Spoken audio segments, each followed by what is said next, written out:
Mother of What's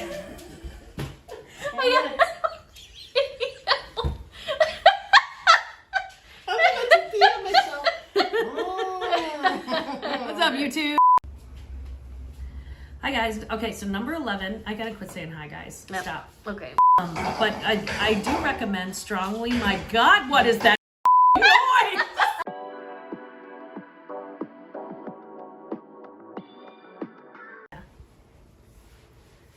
Hi, welcome back, Glam Babies, and all of you who subscribe. Thank you so much. I would just like to say, if you see a like button anywhere on your screen, why don't you smack it like it owes you money? Just eat the crap out of it. Do that for me today, would you? Thank you so much. Like and subscribe. Glamma looks forward to giving you the top 20 reselling tips that I've learned so far. And it's a long journey. We're going to all take it together. So I think we're going to have a lot of fun. You may have noticed that Aunt Sue is directly behind me and she is helping me look right. You'll hear the occasional whine from the cages, and those are my dogs who I did not want jumping on the table while I'm getting my hair done. So anyway, like everything good, you know, it takes a little bit of work. You have to put in a little bit of work, and that is what we're going to talk today about with reselling. So let's go ahead and jump right in about things that I've learned so far in the reselling business. It's a process as you go along. I think everybody who does reselling they're always exploring different platforms and different things to sell, and eventually everybody's going to find their niche. So my first tip that I found reselling, and hopefully this applies to you too, and hopefully you can get something from this, just because it's expensive and the store is not guaranteed that it'll have a high resale value. For example, Ralph Lauren. I love everything Ralph Lauren. I think it's a classic American designer. I think that everything that I buy from them fits extremely well and it lasts forever. But Ralph Lauren, Coach, Banana Republic, they make some of the most beautiful sweaters, and not all of them have a high resale value, so you can't really count on that. Just wanted to let you know that if you're looking for something that's guaranteed a high resale value, then you're probably going to look at the classics. You're going to look at things like Chanel, Louis Vuitton, Givenchy. You're going to look for Chloe and St. John and other designers, Badgley Mischka. Sorry, I just mispronounced that. But I did just get a dress in the mail from them, and it's absolutely beautiful. And it's, again, I got it on resale because you should. It's good for the planet. So number 2, not everybody has the same taste or loves the same things that you do. For example, I had a t-shirt that I found that I thought was hilarious, and it said effing tea, and it had a bird on the front of it with the flag, and on the inside tag it said put on your effing clothes. EFFING is the brand. I thought this was the funniest thing since sliced bread. I thought it was hilarious. And not everybody who shopped it's amazing how long it took me to find the right buyer for it, because I just assumed that everybody would find it as funny as I do. Turns out that's not the case. So just know that if something's not to your taste, but you want to give the brand a try, it's okay to give that brand a try and maybe pick out something that, is not exactly for you. The next thing that I learned was just because something is vintage also doesn't mean that it's going to have a high resale value. I have a Halston vintage scarf from the 1980s. It's incredible, beautiful. It still hasn't sold. It's been sitting on POSHMARK for a while. And I think it's because you can't just say, just because something is, even 50 years old, that doesn't necessarily make it the most desirable for other people. Now, I still stand by the vintage, and I still stand the vintage. So your Glamma will always be looking for the vintage, honey. That is what I do. I love a vintage hat like my children. The next thing I found is that there really is a law of abundance. So here's an example. I had to really think about this. I was at the bins, actually, and if you've ever been to the bins, you'll know how very competitive they are. Let me take these off so I don't get them dyed. You'll know how very competitive they are. People will rush to certain clothing bins and just absolutely knock each other almost out of the way. It's not, for me, it's the law of abundance, which means that there really is enough for everybody to go around.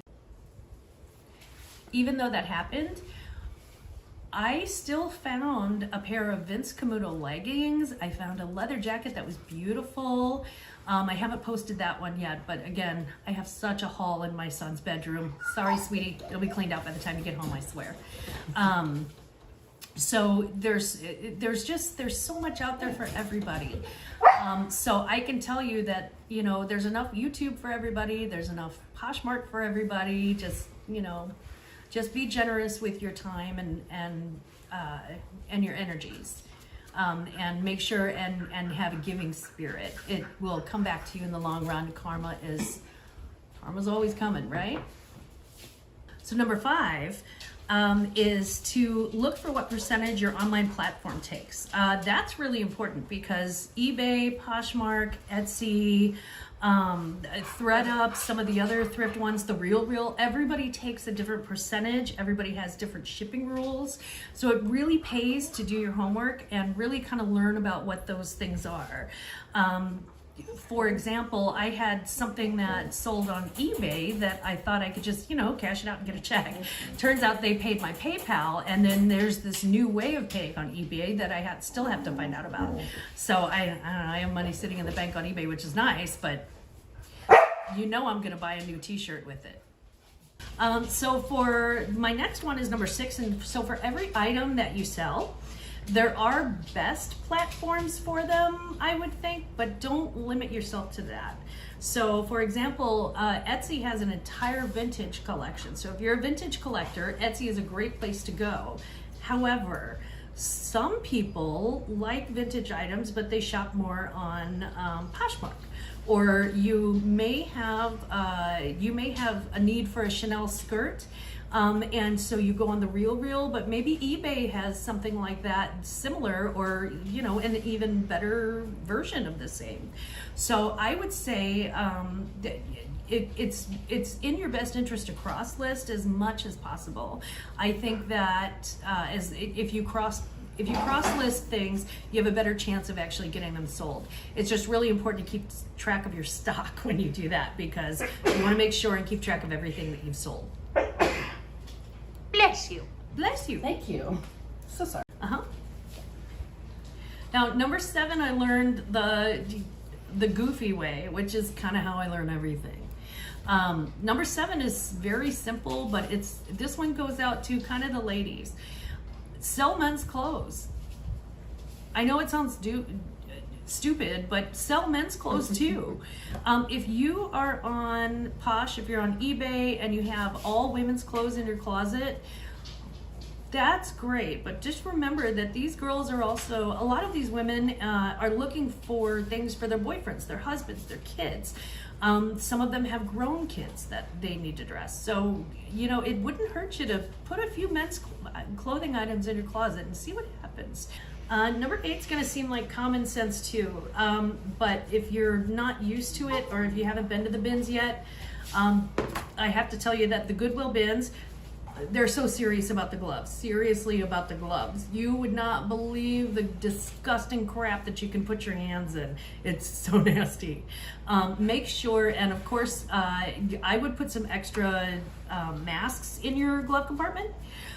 I also keep sanitizer in my purse, and I keep it in my, when I'm going into the bins or when I'm going into a Goodwill, I always put that and an extra mask in my Goodwill bag, because I want to make sure that we're covered, and make sure your mask is in like some plastic or something. Number 9, death pile. Let's talk about the death pile for a minute, because every reseller has one or has had one. If you haven't had one yet, you're probably a little more new about it, or you are absolutely type A, and God love you. I wish I were.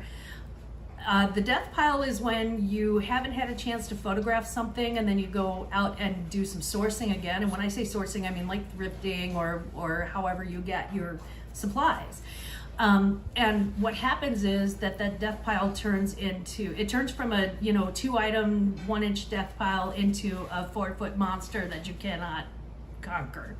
That's happening right now, actually, because we're remodeling Glamma's closet. So we're repainting and took out some old furniture and making it more user friendly for my posh closet.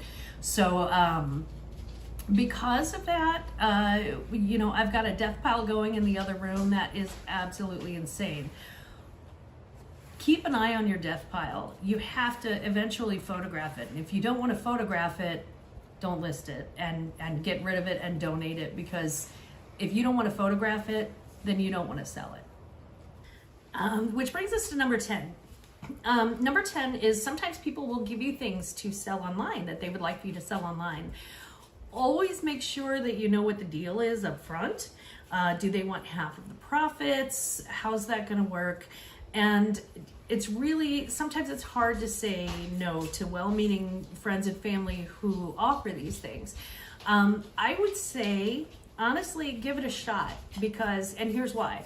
Somebody just gave me something to sell online that I initially did not think had a lot of value. It was from somebody's basement. It was kind of musty smelling. I was like, oh gosh, and here's this thing, and I bet the market is flooded and it's awful.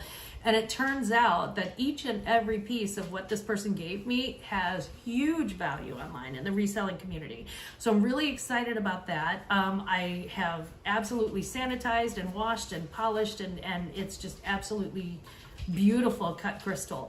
So anyway, I just wanted to share that with you, though. You're going to get people who want to sort of share in your success. Again, it's with the law of abundance. Let them do it. Let them do it. If you've got the time and you're able to take the photographs of it, let them do it. Just let them know. Give them a realistic timeline. This may not be posted tomorrow. It may take me a month to post it, to get all the photographs or to get everything ready to post. Maybe you've already got a line of things to post out the door. So you're working on that death pile. That's okay. We do outtakes. Oh, That'll be dang fun. it. Oh, your house is on fire. I know. What is that? Carrie, can you go turn off the beef stew for me real quick? Stew. We're living life while we're making this video. Did you say stew? Number 11 are photographs. It's really important. Lighting is so important in your photographs. I am learning this all from scratch, by the way. And I was taking photographs and I kept adding more and more light. I went and got white lights. I went and got everything.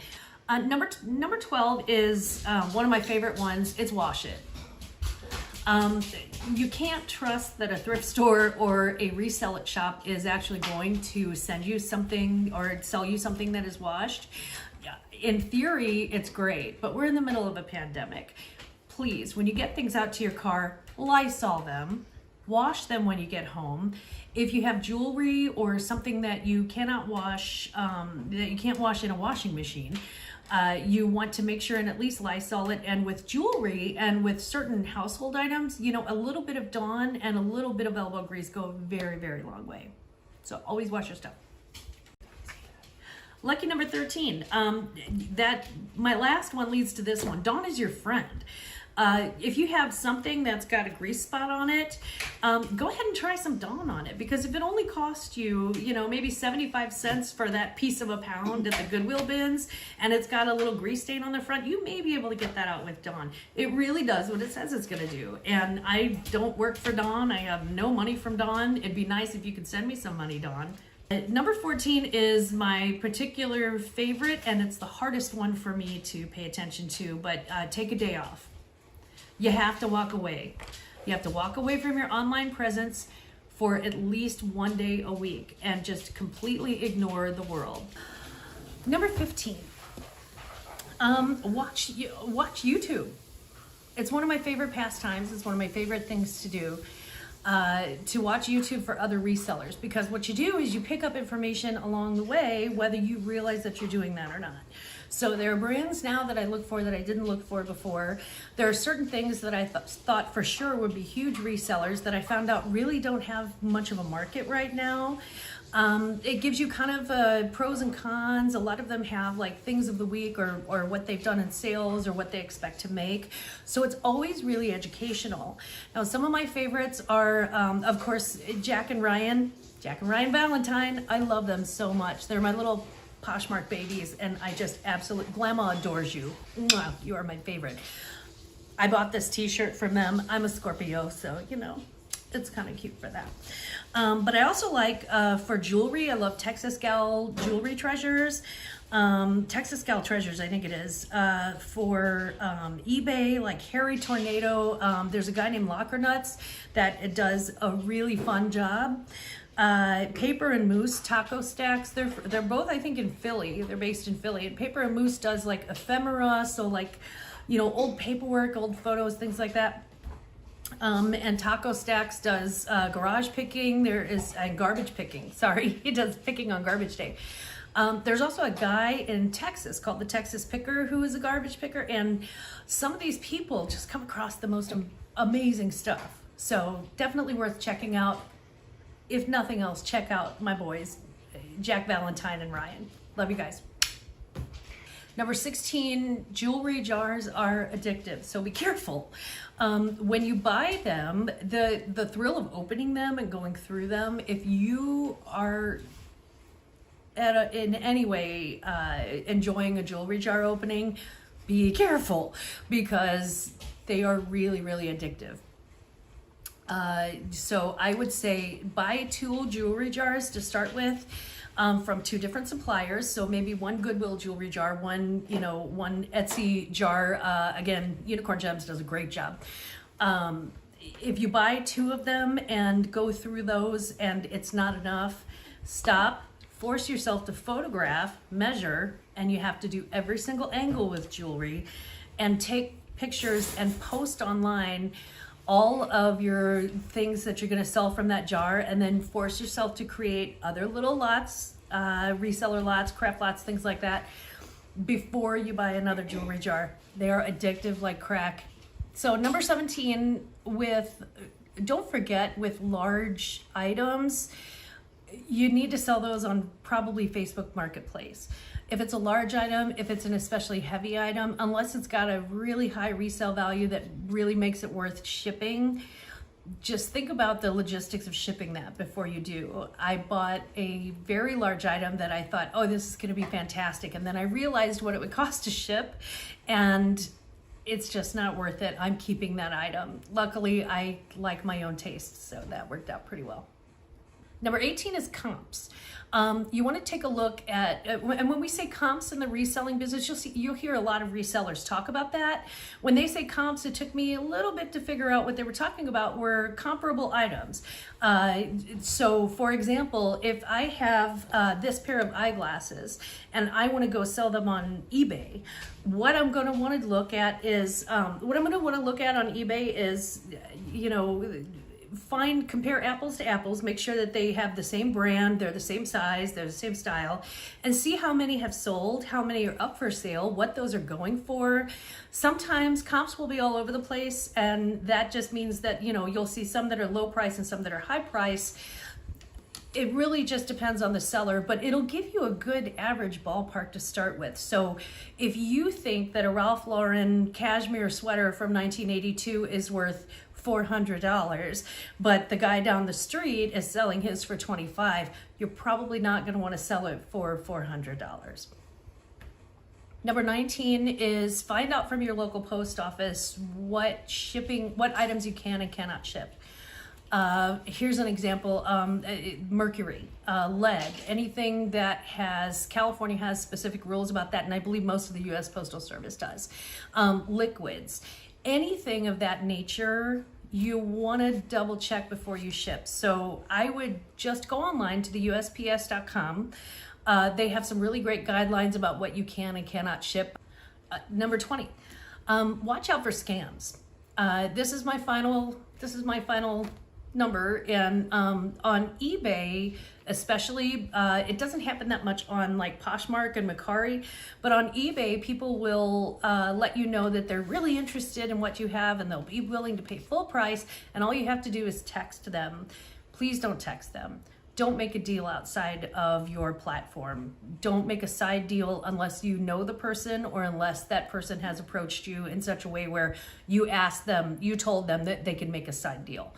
But if somebody approaches you out of nowhere on the platform and wants to make a side deal, they're probably trying to scam you. And what they will do is ask you to, they'll tell you that they, need your PayPal account number or something like that. Don't get scammed. You're too smart for that. You're way too smart for that.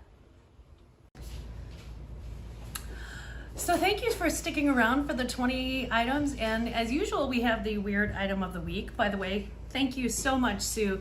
You can understand why I keep going back to the same lady.